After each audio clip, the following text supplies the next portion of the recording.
नमो नमो विद्यार्थियों, हम पढ़ रहे हैं एमए प्रीवियस, जिसको स्नातकोत्तर पूर्वार्ध भी कहते हैं। उसमें 4 पेपर हैं, जिनमें से हम तृतीय पेपर पढ़ रहे हैं, जिसका नाम है भारतीय दर्शन। और भारतीय दर्शन में विद्यार्थियों हम सांख्य दर्शन पर जो आधारित है पुस्तक, जिसका नाम है सांख्य कारिका, हम सांख्य कारिका के विषय में पढ़ रहे हैं। और ये जो सांख्य कारिका है विद्यार्थियों, सांख्य कारिका ईश्वर कृष्ण ने लिखी है। और ये सब जो जितनी भर कारिका हैं वे आर्या छंद में लिखी हुई हैं। अब देखिए, जब आप पढ़ते हैं तो आपको पता चलता है कि हमारे भारत देश में नवदर्शन माने गए हैं, जिनमें 6 आस्तिक दर्शन हैं और 3 नास्तिक दर्शन हैं। अब इनमें जो सांख्य दर्शन है उसके प्रवर्तक कपिल मुनि हैं और उनका प्रमुख ग्रंथ है सांख्य सूत्र। और जो सांख्य सूत्र नाम का ग्रंथ है कपिल मुनि का, उस ग्रंथ के आधार पर इन्होंने सांख्य कारिका लिखी है ईश्वर कृष्ण ने। अब ईश्वर कृष्ण ने जो सांख्य कारिका लिखी है विद्यार्थियों, अब उसकी हम कारिकाएं पढ़ रहे हैं। कल हमने प्रथम कारिका पढ़ ली थी, अब देखिए दूसरी कारिका है। देखिए क्या कहते हैं कि दृष्टवद अनुश्रविकः स हि अविशुद्धि क्षय अतिशय युक्तः तद विपरीतः श्रेयान् व्यक्त अव्यक्तज्ञ विज्ञानात्। देखिए क्या कहते हैं, दृष्टवद का तात्पर्य होता है जो दिखाई देते हैं उनके समान ही। क्या कहा विद्यार्थियों? दृष्टवत, जो दिखाई देते हैं उनके समान ही। तो दृष्टवत, अब देखिए पहले जो कारिका पढ़ चुके थे उसमें ये बताया था कि अगर कोई यूं कहता है कि दृष्टि सा अपार था, कि दृष्ट में है तो सही उपाय, तो वह क्या है? व्यर्थ है। तो देखिए इसमें क्या कहते हैं कि दृष्टवत कहते हैं दिखाई देने वाले जो उपाय होते हैं तेरे दुख त्रय की निवृत्ति के, दुख त्रय से मुक्ति दिलाने वाले जो दृष्ट उपाय होते हैं उनके समान ही आनुश्रविकः, आनुश्रविक कहते हैं विद्यार्थियों वेद आदि के जो उपाय होते हैं उनको क्या कहते हैं? आनुश्रविक कहते हैं। जो वेदों में वर्णन है, वेदों में किस चीज का वर्णन है विद्यार्थियों? वेदों में वर्णन है कि ये जो 3 दुख थे, आध्यात्मिक, आदि भौतिक और आदि दैविक, जो आदि दैविक हैं, इन तीनों दुखों से मुक्ति के लिए वेदों में भी उपाय बताए गए हैं। तो उन्होंने कहा सही अविशुद्धि, कि सही अविशुद्धि, कि वे जो 2 उपाय हैं विद्यार्थियों वे कैसे हैं? अविशुद्धि क्षय, अविशुद्धि अर्थात अविशुद्धि का तात्पर्य वे शुद्ध नहीं है। शुद्ध कैसे नहीं है? क्योंकि वेदों में यज्ञ आदि का वर्णन मिलता है, और यज्ञ आदि का जो वर्णन मिलता है विद्यार्थियों वह कैसा होता है कि यज्ञ आदि का जब आप वर्णन देखेंगे तो उनमें गाय आदि की बलि दी जाती है, अन्य पशुओं की बलि दी जाती है। तो इन्होंने क्या कहा? अविशुद्धि, कि वे क्या हैं? शुद्ध नहीं हैं। और क्षय अतिशय युक्त, और क्षय उनसे धन की हानि भी होती है। और अतिशय युक्त, अतिशय कहते हैं वैदिक जो उपाय होते हैं उनसे ये आवश्यक नहीं है कि कल ही आपके दुख से निवृत्ति मिल जाएगी, आप कल ही दुख से मुक्त हो जाएंगे, ऐसा भी नहीं है। तो इसलिए क्या कहा कि दृष्टवत, जो प्रत्यक्ष दिखाई देने वाले दुख निवृत्ति के जो कारण होते हैं उनके समान ही आनुश्रविक कहते हैं वैदिक उपाय है। क्योंकि आपने पहली जो कारिका पढ़ी, उस पहली कारिका में आपको यह बताया गया था कि जो 3 प्रकार के दुख होते हैं, आपने पढ़ा था दुख त्रयाभिघाता जिज्ञासा तद अपघात के हेतु। ठीक है, क्या पढ़ा? दुख त्रय अभिघातात, कि 3 दुखों से अभिघात होने पर, 3 दुखों का बार बार प्रहार होने पर, जब किसी व्यक्ति पे उन 3 दुखों के द्वारा बार बार प्रहार किया जाता है तो तद अपघात के हेतु जिज्ञासा होती है, जानने की इच्छा होती है। किसकी? उसके जो 3 दुख हैं उनके नाश के कारण की। ऐसा कोई उपाय होना चाहिए जिससे उन तीनों दुखों का नाश हो सके। ये हमने प्रथम कारिका में पढ़ा और प्रथम कारिका की दूसरी पंक्ति के प्रारंभ में लिखा था दृष्टे सा पार्थ, कि अगर कोई ये कहता है कि दृष्ट उपाय हैं तो वह व्यर्थ है। क्यों व्यर्थ है? क्योंकि दृष्ट उपायों के द्वारा इन 3 दुखों से हमेशा के लिए और निश्चित रूप से मुक्ति नहीं मिल सकती है। अब फिर कोई ये कह सकता है कि भैया चलो दृष्ट उपाय तो हैं, वेदों में भी तो हैं उपाय।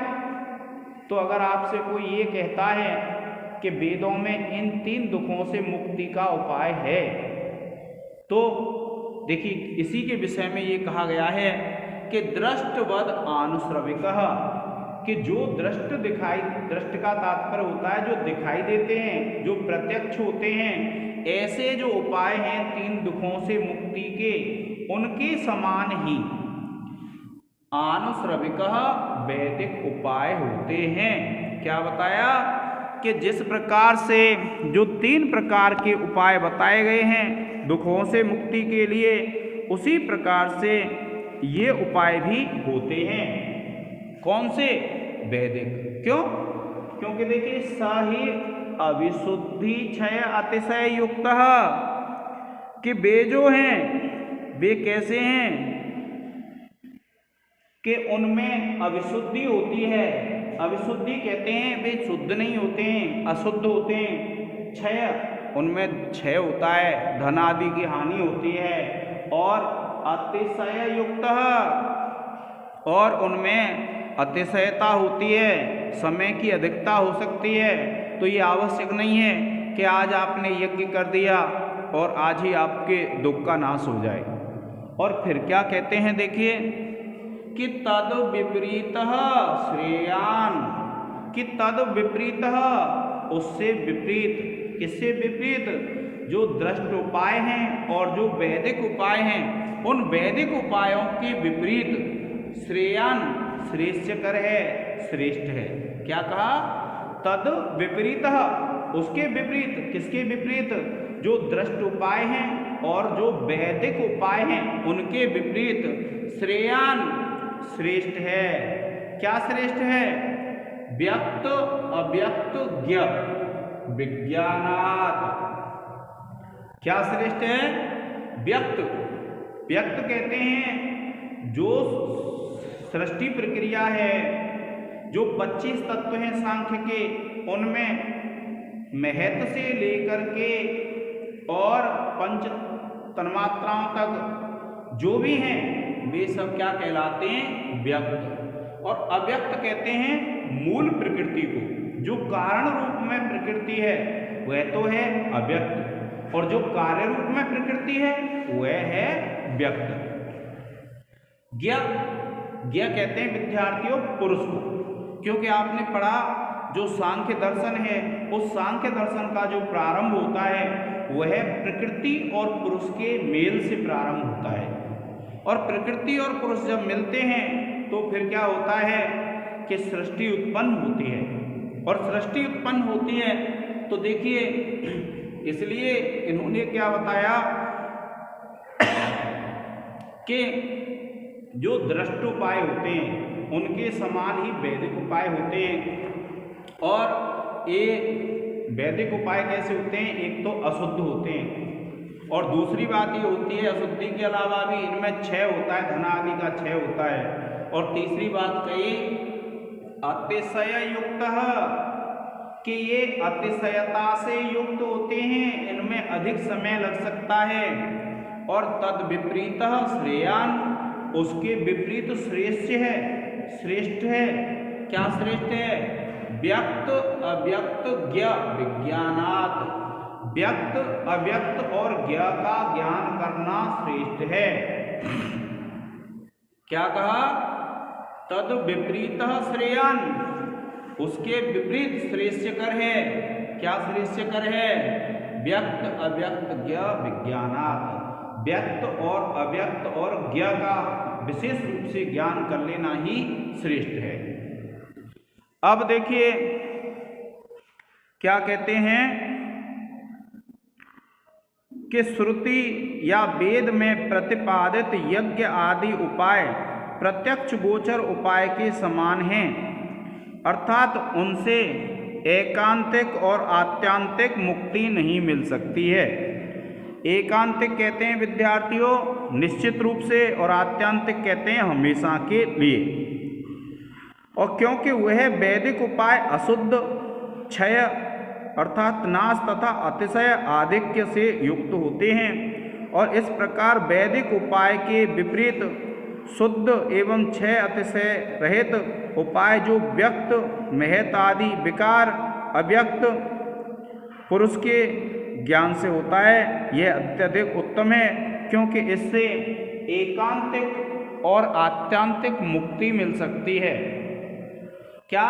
व्यक्त अव्यक्त और ज्ञ, ज्ञ कहते हैं पुरुष को।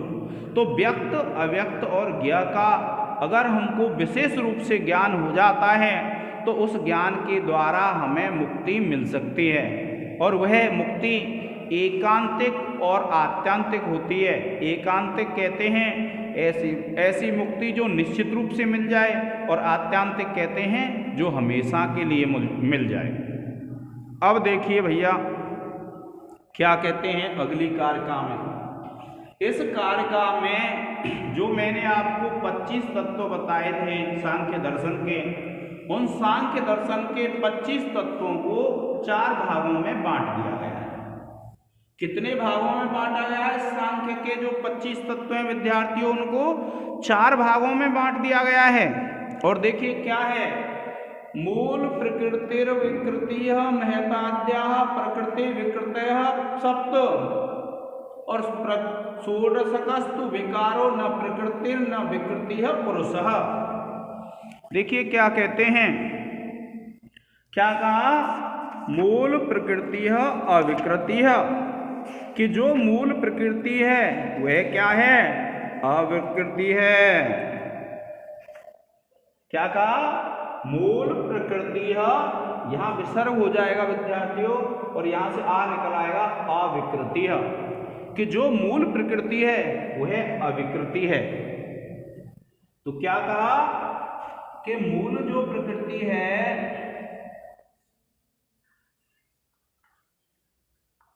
ये तो क्या है भैया, 1 नंबर पे लिख देते हैं अविकृति।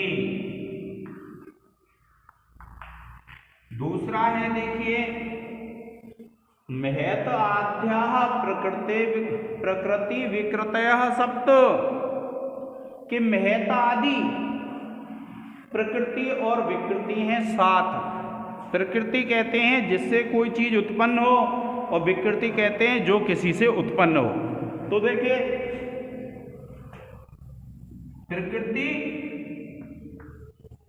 और विकृति ये कितनी है?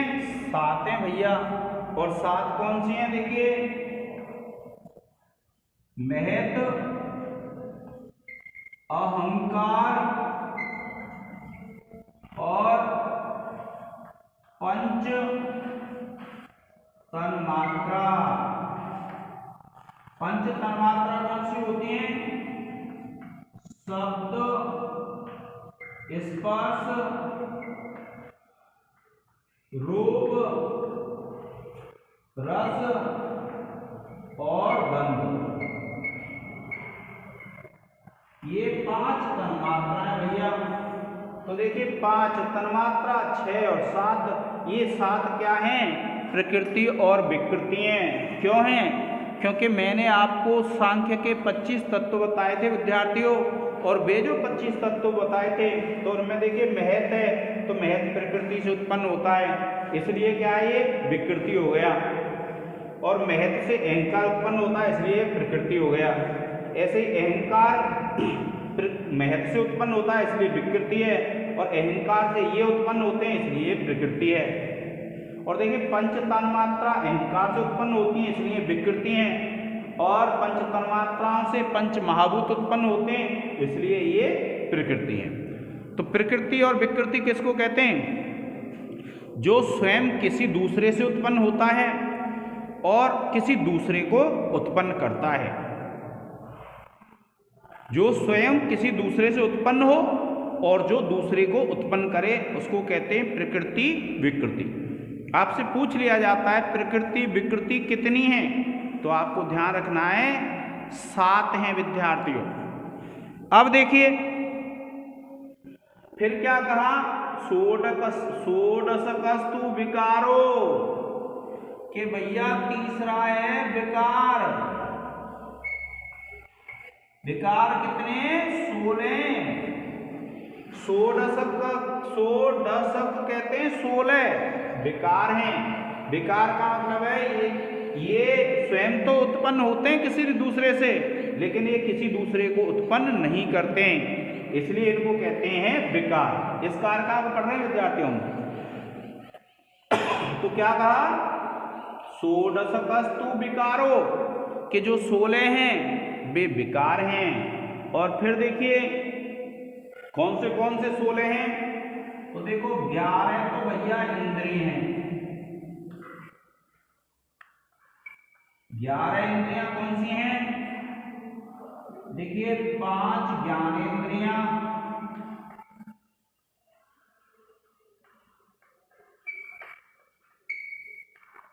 5 कर्मेंद्रियां,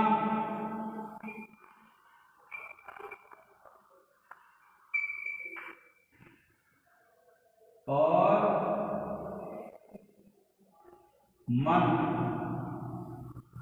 ये तो हो गए भैया 11, और 5 महाभूत। 5 महाभूतों में कौन से हैं? देखिए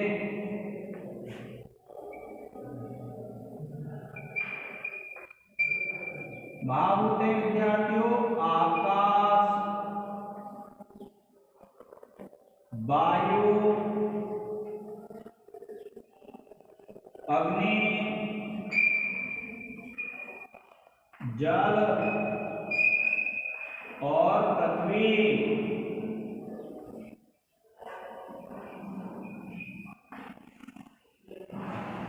ये क्या है विद्यार्थियों? 5 महाभूत हैं, जल और पृथ्वी। इसको हम यहां लिख लेते हैं। 5वां जो महाभूत है वह पृथ्वी है। अब फिर देखिए न प्रकृति न विकृति पुरुषः, न प्रकृति न विकृतियां, कि जो तो ना तो प्रकृति है और ना ही विकृति है, वह क्या है विद्यार्थियों? पुरुष है। तो पुरुष कितना है? 1 है। ये कितनी है? 1 है। अब जब आप जोड़ेंगे तो 16 तो हो गए ये प्रकृति और विकृति, 7 तो हो गए प्रकृति विकृति, 16 हो गए विकार। तो 16 और 7 23, 1 पुरुष और 1 प्रकृति। इस प्रकार से सांख्य दर्शन में 25 तत्व माने गए हैं और इन 25 तत्वों का विभाजन किया गया है। प्रिय विद्यार्थियों, आप इसका एक स्क्रीनशॉट ले लें।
अब देखिए ये जो कारका है उसमें क्या है, प्रमाणों को बताया गया है।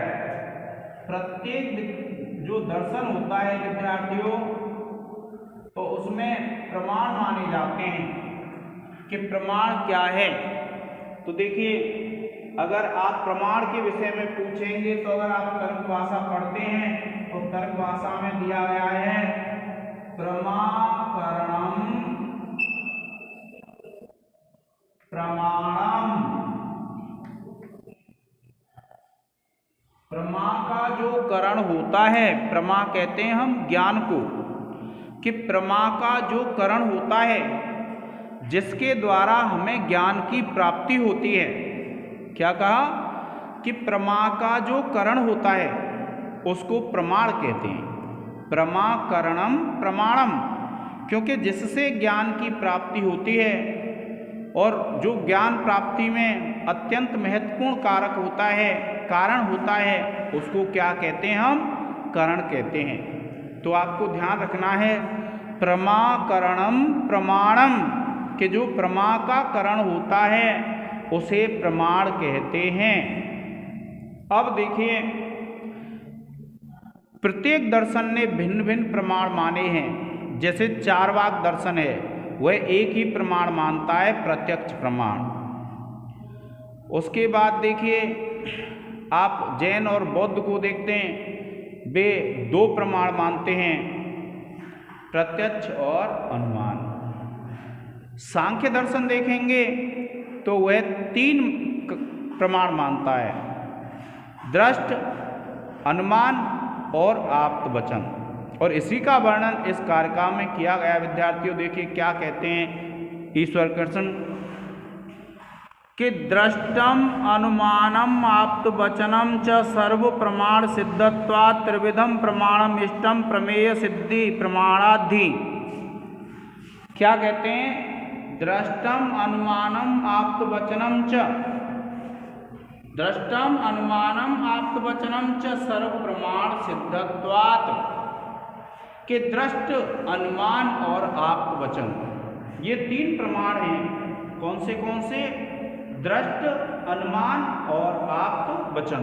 तो क्या कहा, दृष्टम अनुमानम आप्तवचनम च सर्व प्रमाण सिद्धत्वात्, कि जो सभी प्रमाण हैं उन सभी प्रमाणों की सिद्धि किसमें हो जाती है, दृष्ट, अनुमान और आप्तवचन, इनमें क्या है, सभी प्रमाणों की सिद्धि हो जाती है।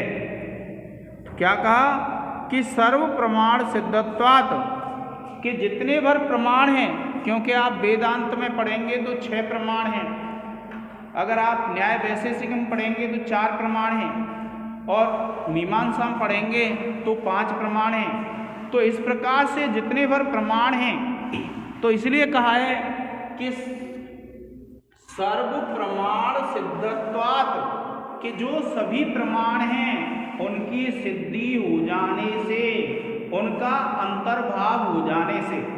क्या कहा, सर्व प्रमाण सिद्धत्वात्, कि सभी प्रमाणों का अंतर्भाव हो जाने से, सभी प्रमाणों की उन्हीं में सिद्धि हो जाने से, दृष्टम अनुमानम आप्तवचनम च, दृष्ट, अनुमान और आप्तवचन। कौन सा, देखिए पहला जो प्रमाण है वह है इनका दृष्ट, दूसरा प्रमाण है अनुमान, और तीसरा प्रमाण है आप्तवचन। ये 3 प्रमाण हैं।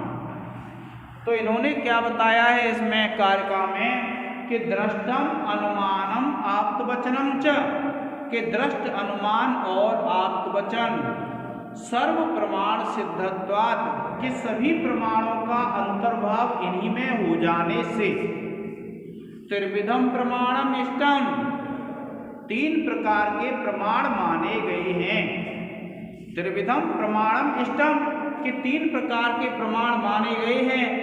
क्यों, प्रमेय सिद्धि प्रमाणाद्धि, क्योंकि प्रमेय की सिद्धि प्रमाण से होती है, इसलिए सांख्य दर्शन में 3 प्रमाण माने गए हैं। क्यों, क्योंकि जो सभी इसके अलावा जो 3 प्रमाण हैं या और ज़्यादा भी स्वीकार किए गए हैं, उन प्रमाणों का अंतर्भाव इन्हीं 3 प्रमाणों में हो जाता है। और इसीलिए क्या है, जो सांख्य दर्शन है, सांख्य दर्शन ने 3 प्रकार के प्रमाण माने गए हैं।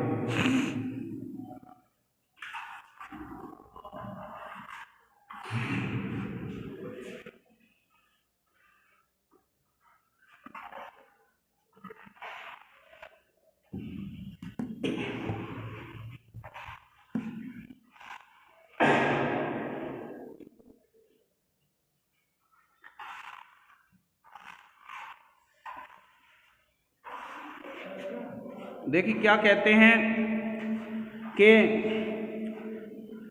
सभी प्रमाणों का अंतर्भाव होने से प्रत्यक्ष, अनुमान और शब्द, ये 3 प्रमाण अभीष्ट या मान्य हैं। प्रमाण इसलिए अभीष्ट या मान्य हैं कि प्रमाण से ही प्रमेय अर्थात ज्ञेय पदार्थ की सिद्धि या ज्ञान होता है। इसलिए सांख्य दर्शन ने 3 प्रकार के प्रमाण माने गए हैं। तो जिसे कोई वस्तु, कोई व्यक्ति देखता है, अपनी 5 ज्ञानेंद्रियों से महसूस करता है, तो वह जो प्रमाण होता है उसको क्या कहते हैं, हम दृष्ट प्रमाण कहते हैं। जैसे किसी ने कोई वस्तु छू करके महसूस किया, किसी ने आंखों से देख करके महसूस की, तो इस प्रकार से जो भी कोई व्यक्ति उसको महसूस करता है या अपनी इंद्रियों के द्वारा किसी ज्ञान को साक्षात रूप से ग्रहण करता है, तो ये जो प्रमाण है वह क्या कहलाता है, दृष्ट प्रमाण कहलाता है। फिर दूसरा जो है अनुमान, अनु का अर्थ होता है पीछे और मान का अर्थ होता है ज्ञान। जब किसी को किसी चीज का पहले से ज्ञान है और उस ज्ञान के बाद जब कोई व्यक्ति दूसरा अन्य ज्ञान करना चाहता है, तो उस ज्ञान को क्या कहते हैं, हम अनुमान कहते हैं। जिस प्रकार से कोई व्यक्ति महानस अर्थात रसोई में बार बार धुआं और अग्नि साथ साथ देखता है, और जब कोई व्यक्ति धुआं और अग्नि साथ साथ देखता है और उसको देखने के बाद फिर कभी पर्वत पर जाकर के देखता है कि उसे धुआं दिखाई देता है, और धुआं दिखाई देता है तो फिर उसे तुरंत ये ज्ञान हो जाता है कि पर्वत में धुआं है, इसलिए वहाँ अग्नि है। क्यों? क्योंकि जहाँ जहाँ धुआं होता है वहाँ वहाँ अग्नि होती है। यत्र यत्र धूमः तत्र तत्र अग्नि, कि जहाँ जहाँ धुआं होता है वहाँ वहाँ अग्नि होती है। इस प्रकार का ज्ञान उसे हो जाता है, और जब उसे इस प्रकार का ज्ञान हो जाता है तो इसी को क्या कह देते हैं, हम अनुमान प्रमाण कह देते हैं। अब एक है शब्द। शब्द के लिए यहाँ शब्द क्या रखा है, आप्तवचन। आप्तवचन किसको बोलते हैं, आप्तस्तु यथार्थ भूतस्य अर्थस्य उपदेष्टा पुरुषः। आप्त व्यक्ति किसको कहते हैं, जो वस्तु जैसी है उसे देख करके अगर कोई व्यक्ति उसका वैसा ही उपदेश कर दे, जो वस्तु जैसी है उसका वैसा ही अगर कोई वर्णन कर देता है तो उसको कहते हैं हम आप्त पुरुष। जो वस्तु जैसी है उसका जो वर्णन कर देगा वह क्या कहलाएगा, आप्त पुरुष कहलाएगा। और आप्त जो पुरुष होता है वह यथार्थ बात कहने वाला होता है, यथार्थभूत अर्थ जो होता है उसका उपदेष्टा होता है। तो इस प्रकार से विद्यार्थियों इनके जो लक्षण हैं आगे के लेक्चरों में पढ़ेंगे। आज के इस लेक्चर में इतना ही। धन्यवाद।